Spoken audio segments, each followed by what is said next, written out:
All right, let's just jump right into it. You know that feeling, right? You know exactly what you're supposed to be doing. Hitting the gym, finishing that big project, eating better. But for some reason, you just can't. It's got to be one of the most frustrating things about being human. So that's what we're going to tackle right now. Why that happens and how to build a system to finally close that gap between what you know and what you actually do. This question from a Reddit user just hits the nail on the head, doesn't it? It is the absolute core of the struggle. We sit around waiting for that magical feeling of motivation to strike, and when it doesn't show up, we're just stuck. So what's the deal? How do some people seem to have this all figured out? Okay, first things first. If this is you, you need to hear this. You're not lazy and you're not broken.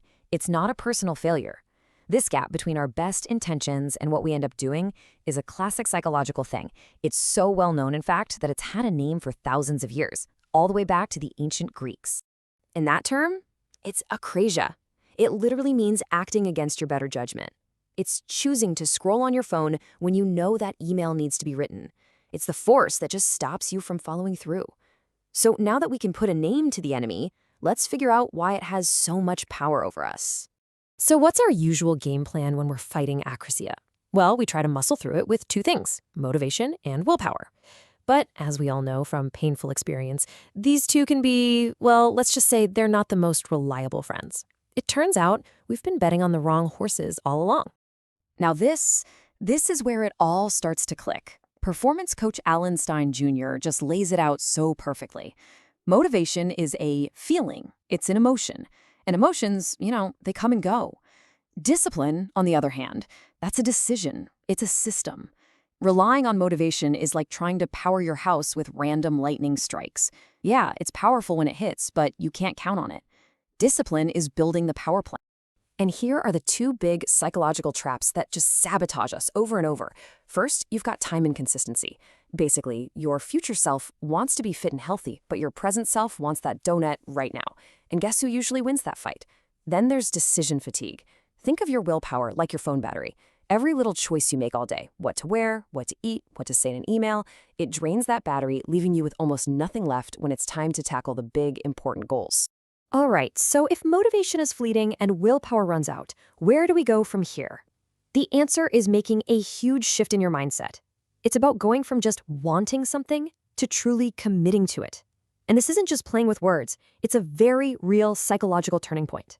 It's actually called the Rubicon model. And yeah, it comes from that Rubicon, Julius Caesar crossing the Rubicon River, which was a massive point of no return. It was his irreversible commitment to war. For us, psychologically, it's that moment you stop weighing the pros and cons and just decide. You're done deliberating. You're now in execution mode. You've crossed your own personal Rubicon. The decision is made. So this is the fundamental switch we have to flip in our brains. Stop waiting to feel like it. Start making the decision to do it. That is the moment everything changes. Okay, theory is awesome, but how do we actually do this? How do we make it real? Let's get down to the nuts and bolts. We're going to look at a system with 3 super practical tools you can use to literally engineer discipline into your life. And we're going to kick things off with a pretty wild story. Back in 1830, the famous author Victor Hugo was a full year behind on his deadline for a new book. He was procrastinating like crazy. So, to force himself to write, he came up with let's call it a radical plan.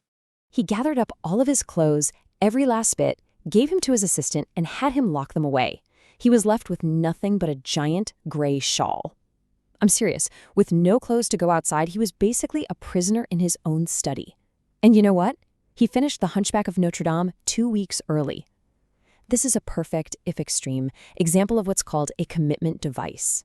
It's a choice you make today to lock in your actions tomorrow. So that brings us to this simple but brilliant 3-step system from author James Clear. Number 1, design your future. Use commitment devices like Victor Hugo did. Number 2, reduce friction. Make starting your good habits ridiculously easy. Want to go for a run in the morning? Sleep in your running clothes. And number 3, use implementation intentions. Don't just vaguely say, I'll work out more. Be hyper-specific. I will exercise for 30 minutes at 7 a.m. in my living room. Research shows that this simple act of planning when and where makes you 2 to 3 times more likely to actually do it. It's incredible. Okay, but hold on a second. You might be thinking, If I'm doing all this stuff, isn't my willpower battery just going to be dead by 10 a.m.? It's a fair question. Does every single act of discipline actually drain the tank? Well, the research on this is really interesting. It turns out the answer is probably no. Research from the National Institutes of Health points to this idea of a self-control threshold. Here's an easy way to think about it. Imagine a professional weightlifter. If you ask them to lift a 1-pound dumbbell, does that tire them out? Of course not. It doesn't even register. There's a certain level of effort they have to pass before it even begins to tap into their real strength. It's the exact same thing with our self-control.